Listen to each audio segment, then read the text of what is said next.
지난 주일에도 우리가 죽음에 대해서 생각해 보았고, 또 그 전주에는 우리 고 주윤은 권사님 장례 때문에 죽음에 대해서 생각했는데 계속 죽음에 대해서 설교하게 되었습니다. 우리가 지난주에도 살펴보았듯이 사람은 누구나 죽습니다.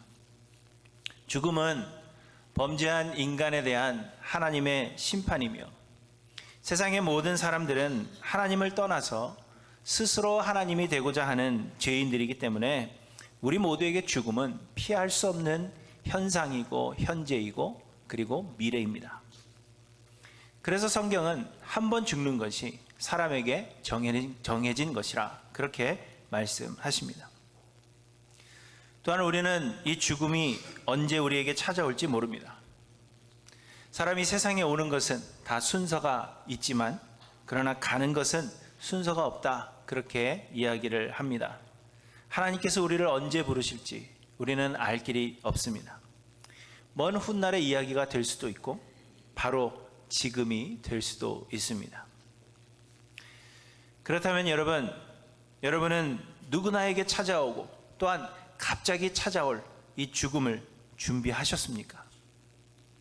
그리고 죽음을 준비하셨다면 과연 어떻게 이 죽음을 준비하셨습니까? 죽음에 대한 준비는 연세가 많은 분들만 해야 되는 것이 아닙니다.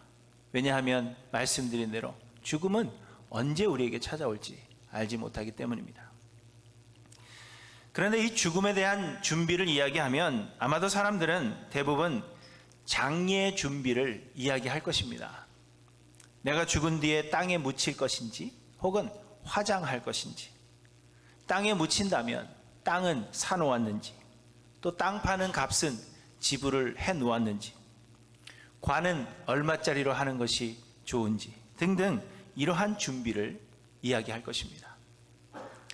장례는 누가 치르고 누가 설교할 것이며, 만약 유산이 좀 있다면 그 유산은 어떻게 할 것인지 사람들은 대체로 이런 준비를 이야기할 것입니다. 물론 이런 장례의 준비도 굉장히 필요한 것입니다. 왜냐하면 장례 비용이 만만치 않게 들어가는데요, 그 가격이 매년 오르기 때문입니다. 저는 장례를 수도 없이 치러보았고요. 코로나가 있기 바로 전년도에는 저희 어머니를 비롯해서 제 주변에 계신 분들 숫자를 세보니까 12분이 돌아가셨어요. 그 중에 7분은 한 해에 제가 장례를 치렀더라고요. 그래서 제가 한때는 장례 전문 목사로 그렇게 불려지기도 했습니다. 그런데 제가 장례를 이렇게 많이 치르다 보니까 장례보험 굉장히 중요하다 하는 그러한 중요성을 깨닫게 되었습니다. 미리 준비가 안 돼 있으면 장례 비용 치르는 문제 때문에 형제 간에 싸움이 나는 그러한 경우를 제가 아주 많이 보았기 때문입니다.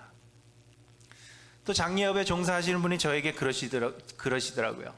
목사님, 아마 목사님이 나이가 많이 들어서 돌아가시게 되면 목사님 돌아가실 때는 장례 비용이 4, 5만 불은 들 것입니다. 그렇게 이야기를 하시더라고요. 장례 보험 들으란 얘기겠죠, 물론. 그러니 이 장례를 미리 계획하고 또 준비하는 것도 필요하다 할 것입니다. 그러나 사실 장례는 죽은 사람이 결정할 필요는 없는 것입니다. 장례는 살아있는 사람들이 해결할 그러한 문제입니다. 죽은 뒤에 화장을 하던 땅에 묻던 죽은 사람이 그게 무슨 상관이 있겠습니까? 비싼 관을 쓰던 아니면 싼 관을 쓰던 아니면 그냥 종이에 둘둘 말아서 땅에 파묻던 죽은 사람은 알 바가 아닙니다. 제가 듣기로는 시카고 일원의 어떤 묘지는 물이 차기 때문에 한인들이 꺼려한다, 그런 이야기를 들었는데요. 죽은 뒤에 물이 차든 물이 안 차든 어차피 썩어 없어질 몸인데 그게 우리와 무슨 상관이 있겠습니까? 죽음에 대한 준비를 이야기할 때 정말 중요한 것은 우리가 하나님 앞에 설 준비가 되었느냐 하는 것입니다. 왜냐하면 한 번 죽는 것은 사람에게 정해진 것이요 그 후에는 심판이 있으리니, 이렇게 말씀하셨기 때문입니다. 우리의 육체는 죽은 뒤에 모두 썩어서 없어질 것입니다. 우리는 이 땅에서 입었던 이 육체의 장막을 벗어버리고 예수 그리스도의 다시 오시는 날에 새로운 영의 장막을 입게 된다, 그렇게 말씀하셨습니다. 그렇기 때문에 장례의 준비는 필요하기는 해도 그것이 그렇게 중요한 것은 아니라는 것입니다. 여러분이 안 하셔도 여러분의 후세가, 살아있는 사람들이 그 장례를 준비할 것입니다. 그러나 우리는 모두 하나님의 심판대 앞에 설 것입니다. 그래서 죽음은 죄에 대한 하나님의 심판일지라도 하나님은 예수 그리스도를 통한 구원을 예비하셨습니다. 그래서 어떤 이는 생명의 부활로 나오게 될 것이고 어떤 이는 심판의 부활로 나오게 될 것입니다. 이 모든 것을 결정하시는 분이 하나님이십니다. 그리고 하나님의 심판대 앞에서 모두 결정될 것입니다. 그렇기 때문에 우리는 이 하나님 만날 준비가 되어 있어야 한다는 것입니다. 죽음을 준비한다 하는 것은 바로 하나님 앞에 설 준비가 되었느냐, 그 심판대 앞에 설 준비가 되었느냐, 그것을 묻는 것입니다. 사랑하는 성도 여러분, 여러분은 죽음을 준비하셨습니까? 오늘 본문은 국고를 맡고 왕궁 맡은 자 셈나에 관한 경고의 말씀이라 이렇게 이야기하십니다. 그런데 우리는 하나님께서 이 나라들의 멸망에 대해서 말씀하시다가 오늘 본문에서는 한 개인에 대해서 경고하고 계신다 하는 그 사실에 먼저 주목할 필요가 있습니다. 우리는 사회나 단체가 어려움을 겪을 때 그 사회나 단체 전체를 비난하며 탓합니다. 그런 이야기 많이 하죠. 한국이 문제야, 혹은 그 교회가 문제야, 이렇게 말하기도 합니다. 그러나 여러분, 우리 역시도 그 사회나 그 단체의 일원이라는 것을 알아야 하는 것입니다. 한 나라가 문제라고 했을 때 나는 그 나라를 이루는 한 국민이며, 교회가 문제다라고 했을 때 나는 그 교회의 한 부분이라는 사실을 알아야 한다는 것입니다. 하나님께서 한 나라와 민족 혹은 한 단체를 벌하시기로 하셨을 때에는 그것이 다른 사람들의 잘못 때문이 아니라 그 안에 소속되어 있는 바로 나 때문에 하나님께서 심판을 결정하셨다는 것을 우리는 인정해야 한다는 것입니다. 그러므로 여러분, 오늘 본문에서의 이 셈나에 관한 경고는 셈나 한 사람뿐만이 아니라 바로 나 자신에게 주시는 경고의 말씀이라 하는 것을 여러분 깨닫고 자신을 돌아보는 귀한 시간이 되시기를 바랍니다. 그런데 오늘 본문을 보시면 이 셈나라는 사람이 자신의 죽음을 준비했다는 것을 볼 수 있습니다. 더 정확하게 말하면 자신의 장례를 미리 준비해 놓은 것입니다. 본문 16절 하반절에 보시면 높은 곳에 자기를 위하여 묘실을 팠고 반석에 자기를 위하여 처소를 쪼아내었도다, 이렇게 말씀하십니다. 당시 유대인들은 동굴을 사서 무덤을 삼거나 혹은 큰 바위, 그 돌을 깎아서 구멍을 내어서 그것을 무덤으로 사용하기도 했다고 합니다. 이스라엘의 땅은 석회가 너무 많고 그리고 돌이 너무 많았기 때문에 땅을 깊게 팔 수 없었기 때문이라는 것입니다. 아브라함도 사라가 죽었을 때 사라를 묻기 위해서, 장사하기 위해서 막벨라 굴을 사서 그것을 무덤으로 삼았던 것을 여러분 기억하실 것입니다. 그런데 이 셈나도 그 반석에 구멍을 내서 자기의 무덤을 예비했는데 본문을 보시면 높은 곳에 자기를 위하여 묘실을 팠다, 그렇게 말씀하십니다. 이는 아마도 셈나라는 사람이 유다의 왕들의 묘실이 있는 곳에 자신의 묘실을 준비해 둔 것으로 그렇게 해석이 됩니다. 요즘도 사람들이 좋은 곳에 무덤을 예비해 두는 것처럼 아마도 당시에도 좋은 곳에 왕들을 위한 무덤을 예비해 둔 것으로 그렇게 보여집니다. 성경에도 보시면 유다의 왕이 죽었을 때 이스라엘 왕들의 묘실에 들었다, 이렇게 표현을 하고 있습니다. 그러나 하나님을 잘 섬기지 않고 또 실정을 한 그러한 왕들은 이스라엘 왕들의 묘실에 들이지 아니하고 그저 예루살렘 성에 장사하였더라, 이렇게 말씀하십니다. 유다의 아하스 왕은 이스라엘 왕들의 묘실에 들이지 않았고, 또 우시야 왕 역시 마지막에 나병이 들었으므로 그는 나병 환자라 하여서 왕들의 묘실에 장사되지 못했습니다. 아하스는 우상을 섬긴 대표적인 유다의 왕으로 알려져 있고, 우시야는 하나님을 잘 섬겼지만 그러나 마지막 말년에 교만해져서 제사장들이나 할 수 있는 그 성전에 분향하는 일을 하려고 하다가 문둥병에 걸려서 죽었기 때문입니다. 그래서 이 왕들은 왕들의 묘실에 묻히지 못했다. 이것은 굉장한 불명예를 이야기하고 있는 것입니다. 그리고 왕들의 묘실에 묻혔다 하는 것은 그만큼 영광스러운 것으로 여겨졌다는 것입니다. 그런데 아마도 이 샘나는 그 왕들의 묘실이 있는 곳에, 영광스럽게 생각되어지는 그 왕들의 묘실이 있는 곳에 자신의 무덤을 준비해 두었다 하는 것을 이야기해 주고 있는 것입니다. 하지만 여러분, 그는 그의 장례를 이같이 준비해 두었지만 그의 죽음을 준비하지는 않았습니다. 그는 죽은 뒤에 그의 썩어 없어질 그 육체에 대해서는 잘 준비해 두었음에도 불구하고 영원한 그의 영에 대하여는 전혀 준비하지 못했고 하나님 앞에 설 준비가 전혀 되어 있지 않았던 것을 우리에게 말씀하십니다. 그래서 하나님께서 그에게 말씀하십니다. 17절부터 보시면, 나 여호와가 너를 단단히 결박하고 장사같이 세게 던지되 반드시 너를 모질게 감싸서 공같이 광막한 곳에 던질 것이라. 주인의 집에 수치를 끼치는 너여, 내가 그곳에서 죽겠고 내 영광의 수레도 거기에 있으리라. 내가 너를 내 관직에서 쫓아내며 내 지위에서 낮추리라. 이렇게 말씀하십니다. 샘나는 그의 장례를 위해 잘 준비해 두었는지는 모르지만 하나님은 그를 벌하실 것이요, 그의 관직을 빼앗고 그의 지위를 낮추사 그가 준비한 그 묘실에도 장사되지 못할 것은, 그러한 불명예를 얻게 될 것을 이야기하고 계시는 것입니다. 그렇다면 여러분, 과연 무엇이 잘못된 것일까요? 샘나는 어떻게 그의 죽음을 준비하며 또 어떻게 하나님 앞에 설 준비를 했어야 하는 것일까요? 본문은 이 샘나가 국고를 맡고 왕궁 맡은 자라고 기록하고 있습니다. 이는 곧 샘나가 나라의 전체적인 재정을 책임지고 또 왕의 재산을 책임지는 그러한 사람이었다 하는 것입니다. 이를 다시 말하면 샘나는 청지기였다는 것입니다. ESV 영어 성경에 보시면 아주 간단하게 이 샘나에 대해서 그는 청지기였다 이렇게 소개하고 있는 것을 보게 됩니다.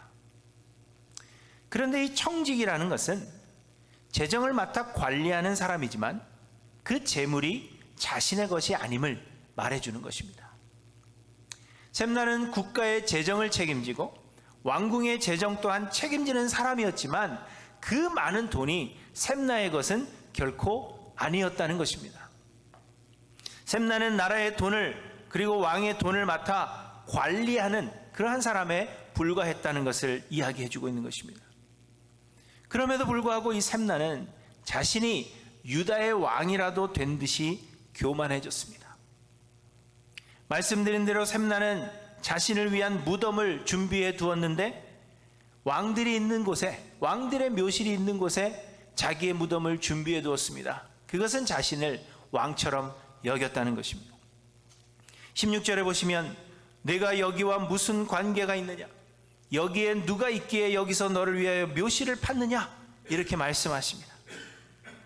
어떤 사람들은 이 말씀 때문에 샘나가 이방인이었을 것이다, 그래서 내가 여기와 무슨 관계가 있느냐 이렇게 물으시는 것이라고 생각하기도 하지만 이는 정확한 것은 아닙니다. 대신 그보다도 내가 왜 왕들의 묘실이 있는 곳에 내 묘실을 준비했느냐, 내가 왕들과 무슨 관계가 있느냐, 왕들만이 묻히는 이 묘실이 너와 무슨 관계가 있기 때문에 내가 여기에 너의 묘실을, 너의 무덤을 준비해 두었느냐, 이렇게 물으시는 것으로 보는 것이 더 타당해 보입니다. 샘나는 국가의 재정을 그리고 왕의 돈을 맡아 관리하다 보니까 엄청난 권력을 가지고 있었을 것이 분명합니다. 그래서 결국 자신이 왕이 된 것 같은 그러한 착각에 빠지게 되었고, 그래서 왕의 묘실이 있는 곳에 자신의 무덤을 준비해 두었다는 것입니다. 아마도 샘나는 국가의 재정과 왕의 재정을 마치 자신의 것인 양 그렇게 착각하고 자신을 위해서 사용했을 것이 분명하다는 것입니다. 그래서 하나님은 샘나를 벌하시겠다는 것입니다. 샘나의 잘못은 자신의 직분을 망각한 채 자신에게 주어진 사역에 신실하지 않았다는 것입니다. 샘나의 잘못은 청지기로서의 자신의 사명을 잃어버리고 왕과 나라의 재산을 맡아 관리했던 것이 아니라 그것을 이용하여서 자신의 입속을 챙기는 데에만 급급한 것이 샘나의 잘못임을 우리에게 이야기해 주시는 것입니다. 그러므로 여러분, 우리가 하나님 앞에 설 준비를 한다는 것, 우리의 죽음을 준비하고 하나님의 심판대 앞에 설 준비를 한다는 것은 청지기로서의 사명을 잘 감당하는 것이라 그렇게 이야기할 것입니다. 누가복음 16장에 보시면 예수님께서 한 청지기의 비유를 들려주십니다. 어떤 부자에게 그의 소유를 맡아 관리하는 청지기가 있었습니다. 그런데 그 청지기가 주인의 소유를 낭비한다 하는 말이 들렸습니다. 아마도 청지기가 주인의 소유를 가지고 마치 자신의 것인 양 자신을 위한 일에 사용한 듯합니다. 그래서 주인은 청지기를 불러서 주인의 재산을 어떻게 관리했는지 셈하여 보고 잘못한 것이 있으면 너의 청지기직을 빼앗겠다, 그렇게 이야기했습니다. 그런데 이 청지기는 주인의 소유를 허비한 것이 분명했기 때문에, 주인의 소유를 자신의 것인 양 자신을 위해서 사용한 것이 분명했기 때문에 결국 나는 쫓겨나고 청지기 직무를 계속하지 못할 것이라 그렇게 생각한 것입니다. 너무 분명했던 것입니다. 그래서 속으로 생각하기를, 주인이 내 직분을 빼앗으니 내가 무엇을 할까? 땅을 파자니 힘이 없고 빌어먹자니 부끄럽구나, 이런 생각을 했습니다. 그래서 이 청지기는 주인에게 빚진 사람을 불러서 그의 빚을 탕감해 주었습니다. 그러면 빚을 탕감받은 사람들이 자신의 친구가 될 것이요, 그렇게 된다면 자신이 쫓겨나도 자신을 받아줄 사람이 생길 것이다, 그렇게 믿었기 때문입니다. 그래서 이 청지기는 주인에게 빚진 자들을 부릅니다. 그리고 내가 주인에게 얼마나 빚졌느냐 그렇게 물어보고, 기름 100마리니다 이렇게 이야기하면 여기 내 증서를 가지고 빨리 앉아서 50이라 쓰라, 이렇게 이야기합니다. 밀 100석을 빚졌다 이야기하면 내 증서를 가지고 80이라 쓰라, 이렇게 이야기하여서 그 빚 증서를 고쳐주었다는 것입니다. 그런데 이 청지기가 행한 일을 들은 주인은 이 청지기가 이를 지혜롭게 하였으므로 칭찬하였다, 이렇게 이야기하고 있습니다. 주인의 빚을 마음대로 탕감해주고 그 빚 증서를 고쳐 쓰게 한 것 자체가 옳았다는 것은 아닙니다. 청지기가 한 행동은 분명 잘못된 것임에는 틀림이 없습니다. 자기의 것이 아닌 주인의 것을 자기 것으로 생각하고 흥청망청한 것이나 주인에게 빚진 자들의 그 빚 증서를 고쳐준 것이나 잘못임에는 틀림이 없습니다. 그래서 이 비유의 제목이 불의한 청지기 비유 혹은 옳지 않은 청지기 비유, 이렇게 되어 있습니다. 하지만 주인은 청지기의 지혜를 칭찬하였다는 것입니다. 그리고 예수님은 이 세대의 아들들이 자기 시대에 있어서는 빛의 아들들보다 더 지혜로움이니라, 이렇게 말씀하십니다. 곧 이 비유에서 우리는 이 청지기의 지혜를 배워야 한다는 것입니다. 그렇다면 우리가 이 불의한 청지기에서 배워야 할 지혜가 과연 무엇인가? 그것은 환난의 날을 미리 준비하는 지혜입니다. 예수님의 비유 속의 이 불의한 청지기는 청지기 직을 빼앗기고 그 직을 계속해서 해나가지 못할 그 환난의 날을 준비했다는 것입니다. 이 청지기는 땅을 파야 하거나 빌어먹어야 하는 그 환난의 날을 대비하여서 그 환난이 자신에게 찾아오지 않게 하기 위해 준비했다는 것입니다. 주인은 이 청지기의 그 지혜를 칭찬하고 있고, 예수님은 우리에게 그 지혜, 환난의 날을 대비하는 지혜를 배우라, 그렇게 말씀하고 있는 것입니다. 여러분, 우리에게도 환난의 날이 다가오고 있습니다. 사람들은 누구나 죄로 인하여 죽을 수밖에 없고, 그 죽음 뒤에는 하나님께서 우리의 삶을 셈하실 날이 반드시 온다고 말씀하십니다. 그리고 그날은 영원한 형벌로 들어가게 되는 환난의 날이 될 수도 있다는 것입니다. 우리는 이 날에 대비하여 우리의 장례를 준비할 것이 아니라 이 환난을 받지 않도록 죽음을 준비해야 한다는 것입니다. 그런데 예수님은 내가 너희에게 말하노니 불의의 제물로 친구를 사기라. 그리하면 그 제물이 없어질 때에 그들이 너희를 영주할 처소로 영접하리라, 이렇게 말씀하십니다. 불의한 제물로 친구를 사귀면 제물이 없어질 때에 그 친구들이 너희를 영주할 처소로 영접한다, 이렇게 말씀하십니다. 불의의 제물이라는 것은 안 좋은 방법으로 얻은 그 재물을 의미하는 것이 아니라 세상의 재물을 의미하는 것입니다. 우리는 세상의 재물을 우리를 영주할 처소로 영접할 친구를 사귀는 일에 사용해야 한다, 뭐 그런 이야기입니다. 참으로 이해하기가 힘든 구절이며 또 이 말씀에 대한 해석도 다 제각각입니다.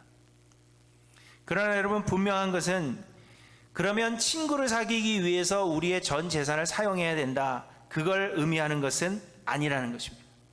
또 친구가 많은 사람이 영원한 처소로 인도된다 하는 그러한 의미도 아닙니다. 세상에 친구를 많이 사귀면 그들이 우리를 영생으로 인도할 것이다, 그것을 이야기하는 것도 아닙니다. 왜냐하면 우리를 영원한 처소로 인도할 수 있는 분은 예수 그리스도 한 분뿐이기 때문입니다. 그렇다면 친구를 사귀라 하는 말은 무슨 의미일까요? 마태복음 25장에 보시면 하나님께서 세상을 심판하는 날은 마치 목자가 양과 염소를 구분하는 것과 같을 것이라, 그렇게 말씀하십니다. 그날에 하나님은 목자가 양과 염소를 구분하듯 양은 그 오른편에 염소는 그 왼편에 두시리라, 그렇게 말씀하십니다. 그리고는 오른편에 있는 자들에게 말씀하십니다. 내 아버지께 복받을 자들이여, 나와 창세로부터 너희를 위하여 예비된 나라를 상속받으라. 내가 줄일 때에 너희가 먹을 것을 주었고, 목마를 때에 마시게 하였고, 나그네 되었을 때에 영접하였고, 헐벗었을 때에 옷을 입혔고, 병들었을 때에 돌보았고, 옥에 갇혔을 때에 와서 보았느니라. 그러자 오른편에 있던 의인들이 대답합니다. 주여, 우리가 어느 때에 주께서 줄이신 것을 보고 음식을 대접하였으며 목마르신 것을 보고 마시게 하였나이까? 어느 때에 나그네 되신 것을 보고 영접하였으며 헐벗으신 것을 보고 옷 입혔나이까? 어느 때에 병드신 것이나 옥에 갇히신 것을 보고 가서 배웠나이까? 이렇게 이야기합니다. 우리는 한 적이 없다는 거죠. 그러자 주께서 대답하십니다. 내가 진실로 너희에게 이르노니 너희가 여기 내 형제 중에 지극히 작은 자 하나에게 한 것이 곧 누구에게 한 것이라고요? 내게 한 것이라. 예수님이 목마를 때 물 먹인 적이 없고, 예수님이 헐벗었을 때 옷 입힌 적이 없고, 예수님이 감옥에 계실 때 예수님을 찾아본 일은 없지만, 그럼에도 불구하고 우리 주변에 있는 지극히 작은 자 한 사람을 불쌍히 여겨 그를 돌아본 것이 곧 예수님께 한 것으로 예수님은 보신다는 것입니다. 그리고 반대로 왼편에 있는 자들에게 또 말씀하십니다. 저주를 받은 자들아, 나를 떠나 마귀와 그 사자들을 위하여 예비된 영원한 불에 들어가라. 내가 줄일 때에 너희가 먹을 것을 주지 아니하였고, 목마를 때에 마시게 하지 아니하였고, 나그네 되었을 때에 영접하지 아니하였고, 헐벗었을 때에 옷 입히지 아니하였고, 병들었을 때와 옥에 갇혔을 때에 돌보지 아니하였느니라. 그러자 왼편에 있는 자들도 또 이야기합니다. 주님, 우리가 언제 그랬습니까? 그러자 주께서 대답하십니다. 내가 진실로 너희에게 이르노니 이 지극히 작은 자 하나에게 하지 아니한 것이 곧 내게 하지 아니한 것이니라. 여러분, 우리는 하나님의 것을 맡아 관리하는 청지기들입니다. 우리가 가진 그 무엇도 우리의 것이 결코 아닙니다. 그러므로 우리는 우리의 육신을 위해서, 우리 자신만을 위해서 하나님의 것을 허비하지 말아야 한다는 것입니다. 우리가 마치 우리의 것이라고 생각하여서, 우리가 가진 것을 우리의 것이라 생각하여서 우리의 육신을 위해서만 허비한다면 더 이상 그 직무를 계속할 수 없는 환난의 날이 다가올 것이라는 것입니다. 예수님은 하나님께서 우리에게 맡기신 하나님의 것으로 지극히 작은 자들을 돌아보라, 그렇게 말씀하시는 것입니다. 하나님께서 우리에게 맡기신 세상의 그 재물들로 지극히 작은 자들의 친구가 되어주라, 그렇게 말씀하고 있는 것입니다. 그리하면 그 작은 자들에게 행한 것이 곧 우리 주 예수 그리스도께 행한 것이 되어서 예수 그리스도께서 우리를 영원한 처소로 영접하실 것이요, 환난의 날이 결코 우리에게 임하지 않을 것임을 우리에게 말씀해 주시는 것입니다. 하나님의 청지기 된 우리들은 이처럼 우리의 죽음을 준비하고 하나님 앞에 설 준비를 해야 한다는 것입니다. 사랑하는 성도 여러분, 여러분은 하나님 앞에 서실 준비가 되어 있습니까? 그저 교회 나와서 예배드리고 다른 사람들이 쳐다보니까 잘 믿는 것처럼 보이기 위해서 손 들고 예배하고 방광 뛰며 찬양하고 큰 소리로 기도하고, 그러한 것으로 하나님의 심판대 앞에 설 준비가 되어 있는 것이 아니라는 것입니다. 하나님께서 우리에게 맡기신 그 사명, 청지기의 사명, 하나님께서 맡기신 것을 가지고 주변을 돌아보며 그 주변의 작은 자들을 돌아보며 그들에게 하나님의 복음과 은혜를 전하는 이 청지기의 사명을 잘 감당하는 것이 하나님 앞에 설 준비를 하는 것임을 우리에게 말씀하십니다. 그렇다면 여러분은 하나님 앞에 설 준비가 되셨습니까? 우리가 이 청지기의 직분을 맡은 것은 하나님의 은혜입니다. 우리의 노력이나 능력으로 우리가 얻은 것이 아닙니다. 그렇기 때문에 그 직분을 주시는 분도 하나님이시오, 또 거두시는 분도 하나님이십니다. 그런 하나님께서 우리에게 요구하시는 것은 신실함, 그 하나뿐입니다. 오늘 본문은 하나님께서 셈나의 직분을 빼앗아서 엘리야김에게 주시리라, 그렇게 말씀하셨습니다. 셈나가 하나님께서 주신 그 직분에 신실하지 못했기 때문입니다. 능력이 많아도, 일을 열심히 해도 신실하지 아니하면 하나님은 그 직분을 언제든지 빼앗아 다른 사람에게 줄 수 있음을 이야기하시는 것입니다. 여러분, 많은 사람들이 죽음을 준비한다고는 하지만 실제로는 죽음을 준비하는 것이 아닌 장례를 준비하는 것으로 그칩니다.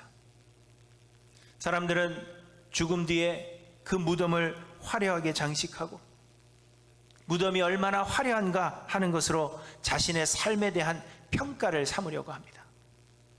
비석이 크고 아름다우면 그만큼 내가 삶을 잘 살았다, 그렇게 평가받는 것으로 사람들은 생각한다는 것입니다. 그러나 여러분, 우리의 삶을 심판하시는 분은 하나님 한 분이십니다. 무덤의 화려함으로 우리의 삶을 심판받지 않습니다. 한 번 죽는 것은 사람에게 정해진 것이요, 그 후에는 하나님의 심판이 있을 것입니다. 하나님은 우리가 하나님의 청지기로서 얼마나 그 직분에 신실했는가를 통하여 우리를 판단하신다는 것을 여러분 기억하시기 바랍니다. 그러므로 사랑하는 성도 여러분, 장례를 준비해 놓은 것, 그곳에 만족하지 마시기 바랍니다. 죽음 뒤에 무덤 사놓은 것, 그것으로 내 준비가 끝났다, 그렇게 생각하셔서는 결코 안 될 것입니다. 무덤 비싼 거 안 하셔도 되고 물 좀 차는 거 괜찮습니다. 왜 웃으세요? 거기다 사셨어요? 관이 얼마나 화려한가 중요하지 않습니다. 저희도 저희 장모님 이제 혼자 남으셔서 관을 준비했는데 좀 비싼 거 했어요. 딸들이 어머니 마지막 가시는데 편한 거 해야 된다 그래서 했는데 저는 속으로 저걸 왜 저렇게 비싼 걸 하나 했죠. 그러나 뭐 준비한 건 어떻겠습니까? 그러나 여러분, 그것 준비한 것으로 모든 것이 끝났다 생각하지 마시기 바랍니다. 대신에 죽음을 준비하셔야 합니다. 하나님 만날 준비를 하셔야 되고 하나님 심판대 앞에 설 준비를 하셔야 합니다. 하나님의 것을 맡아 관리하는 청지기로서 내 자신을 위해 하나님의 것을 허비하지 아니하고 지극히 작은 자들을 돌아보아서 우리를 영원한 생명으로 영접하실 예수 그리스도를 친구 삼으시는 하일랜드 교회 모든 성도님들 되시기를 주님의 이름으로 간절히 축원합니다. 기도하십니다.